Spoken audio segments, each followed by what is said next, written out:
Ever scroll through social media during an election and wonder, like, is this real? Is this what people are actually saying? It's like, is there some, I don't know, some supercomputer feeding us all this craziness? Yeah. Well, get ready, because today we are diving deep into AI's role in elections.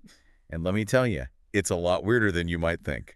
It really is a fascinating, complex landscape. I mean, just imagine a world where AI can help us understand voter trends, maybe even better than we ever could before. We could have AI fact-checking politicians in real time. Okay, I like that. Yeah. No more politicians getting away with, telling those little white lies on live TV. Exactly. But I'm sensing a but coming here. Like, this all sounds a little too good to be true. Well, yeah, there's always a but, right? Right. I mean, remember those deep fakes from the 2024 U.S. presidential debates? They were so real, so convincing, and so unsettling. Yeah, like they were scary good. Yeah, they were. And that's the double-edged sword of AI. Suddenly, we're not just talking about analyzing data. We're talking about creating content so realistic it could actually sway elections based on misinformation. Okay, see, that's the part that freaks me out. That's like straight out of a Black Mirror episode. Yeah. So how do we even begin to, I don't know, untangle this mess? Like, do we try to regulate AI in politics? Would that even work? Well, that's the million-dollar question, isn't it? I mean, Yeah. how do you regulate something that's constantly evolving, right? But it's definitely a hot topic right now. Some experts are suggesting we need disclaimers on AI-generated content. Really? Yeah, like almost like a warning label. Imagine, a campaign ad that says, the candidate did not approve this message, but an algorithm sure did. Okay, that's kind of hilarious and terrifying at the same time. It is. Like, I can already imagine the legal loopholes people would find. Oh, absolutely. But I guess it just shows you how blurry the lines are getting. Like, where does free speech end and where does AI manipulation begin? Exactly. And, it's not just about the content itself. Think about how campaigns are using AI behind the scenes. They're analyzing voter data. They're targeting specific demographics with incredible precision. We're talking personalized political messaging on a whole new level. So, on the one hand, AI could help voters, right? Yeah. Make information more accessible, more transparent. But it could also be used to, I don't know, manipulate them with hyper-targeted misinformation. It's a lot. It really is a lot. And it gets even more complicated when you start talking about things like open source AI. Okay, and remind me, what's open source AI again? So basically, it means anyone can use and modify the code.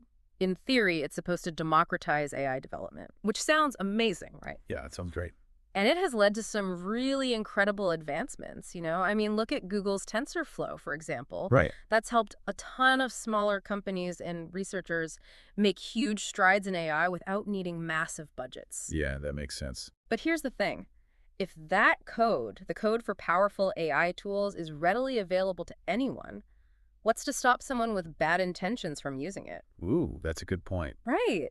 We could have rogue states, lone wolf actors, anyone creating incredibly convincing deepfakes, or even like other harmful AI applications. So it's like giving everyone the blueprints to build their own superweapon, but without any regulations or oversight? Exactly. It's exciting and terrifying. It really is both. Yeah. And it raises this huge ethical dilemma. Do we prioritize rapid AI development, that open access, even if it comes with these risks? Or do we pump the brakes a little bit and try to establish some guardrails, even if it potentially stifles innovation? There are no easy answers. Okay, so we've got open source AI out there, which is like both amazing and terrifying. And we've got elections where, algorithms might be secretly pulling the strings. Right, and we're just getting started. The whole thing gets even wilder when you factor in the big tech companies, right? I mean, they're all racing to dominate this whole AI landscape. Oh, yeah, for sure. It's like the Wild West out there, but with lines of code instead of cowboys.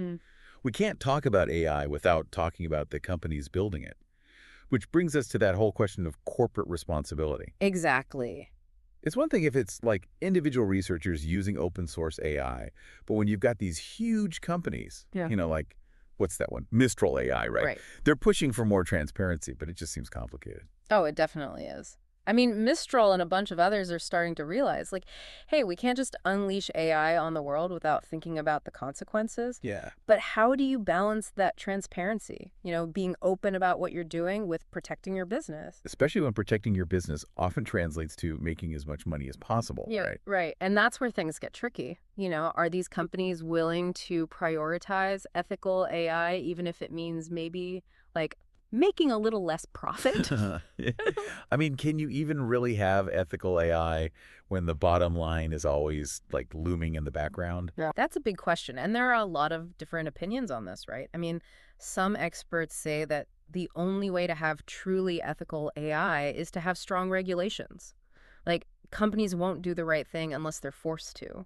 So we need the government to step in and like lay down the law, like set some rules for Yeah. how companies can develop and use AI. Exactly. We need to find that balance. We want to encourage innovation, of course, but we also need to protect people from potential harm, right? Because, I mean, let's face it, AI is already having a huge impact on our lives. It's not just about elections. Oh, yeah, for sure. Like, what about jobs? All those robots come in for our jobs. Right. I mean, it's not just robots, though. It's AI automating tasks in so many different industries. It could make things more efficient, but it also means people are going to lose their jobs. Yeah. We need to be thinking about that now. Like, how do we retrain people? How do we prepare for a future where AI plays an even bigger role in the workforce? It's like we're on the verge of this massive shift. Yeah. And nobody knows quite what's going to happen. Exactly. And that uncertainty extends to how AI is shaping how we see the world, you know? Think about how we get our information now. It's algorithms, right? They Yeah. curate our news feeds. They decide what we see and what we don't see. It's like we're all living in these little echo chambers, right? Like just surrounded by information that already aligns with our beliefs. Yeah, exactly. And that has huge consequences, right?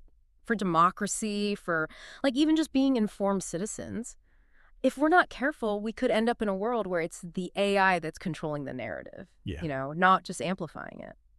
So what do we do? Like, how do we fight back against that? Well, I mean, for one thing, we have to be more critical consumers of information. Yeah. Double check those sources, you know, make sure you're not just letting algorithms decide what you believe. Yeah. We need to actively seek out diverse opinions, you know, even, and maybe especially, opinions that make us uncomfortable. Challenge our own biases. Exactly. And that's where education comes in. We need to be teaching critical thinking skills and media literacy, like from Yeah. a young age.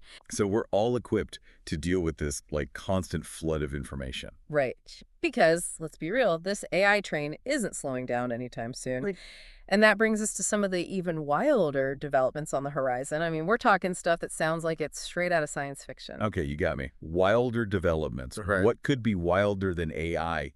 Like reshaping our entire reality. Well, how about merging our minds with AI? Whoa. Yeah, that's what companies like Neuralink are working on. Neuralink. That's Elon Musk, right? Yep, his brain-computer interface company.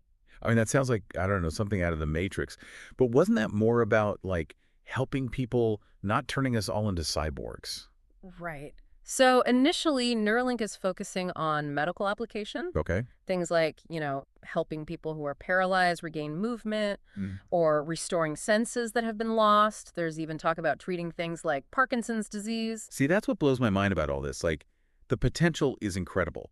We could be talking about solving some of the biggest medical mysteries out there, but I gotta be honest, the thought of plugging our brains into computers still kind of freaks me out. It's a big step, for sure. And like, you know, any major tech advancement, there are ethical considerations. Big ones, like who controls this tech? Who gets access to the data from our brains? Yeah, exactly. It's like, forget about privacy concerns. Are we talking about like the ultimate privacy violation? What's to stop someone from hacking in, stealing our thoughts, messing with our emotions? These are the questions we got to figure out, like, right now before this stuff becomes, you know, commonplace. And it's not just about, you know, privacy and security. Right. We have to think about the social implications. Like, what if only rich people can afford this brain-boosting tech? Are we going to have, like, a society where the human experience itself is divided by who has access to AI and who doesn't? I mean, that's a whole other level of inequality. Right. It's a Like- lot to think about. It really is. It's exciting and terrifying all at the same time. But yes, Like, it all comes back to us, doesn't it? exactly. Like, we're the ones creating this future. We are, and I think we tend to focus so much on what AI can do, like all the amazing things it's capable of.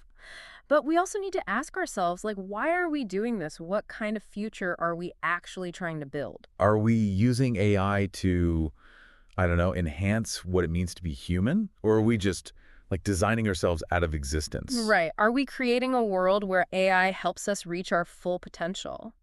Or are we building something that we won't be able to control? It's a big question. It is. And it's not just for, like, tech people to answer. This is a conversation the whole world needs to be having. Scientists, policymakers, ethicists, everyone, really. Yeah. We need to all be working together to make sure AI benefits humanity. Because, like you said, AI doesn't exist in a vacuum. It's part of our world, and we're part of its. So if we want a good future with AI, we've got to build it that way. Well said. And, for anyone listening, remember, you have a voice in this. Stay informed, ask questions, don't just accept things as they are. The future of AI is our future, so let's make it a good one. Couldn't have said it better myself. Thanks for joining us on this deep dive. It's been enlightening, to say the least. And for everyone listening, until next time, stay curious.